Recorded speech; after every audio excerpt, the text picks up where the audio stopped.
ka-cheeses, nandito ako ngayon sa Grand Hall ng Red Park Event Place, Balagtas, Bulacan. Ayan si Kuya, nagka-set up na siya ng balloons. Ayan.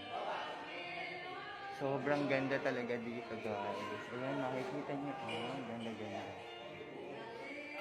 Ito ang Red Arc Event Place, Balagtas, Bulacan. Makikita niyo yung setup nila kung gaano kaganda. Kaya guys, kung sino po yung gusto dyan magpa-host at gustong malaman kung ano yung details ng Red Arc Event Place, Balagtas, Bulacan, just PM me, mga ka-chismis. Ayan. Makikita nyo kung gaano kaganda. Oh. Ayan. Diba? Nakakaloka.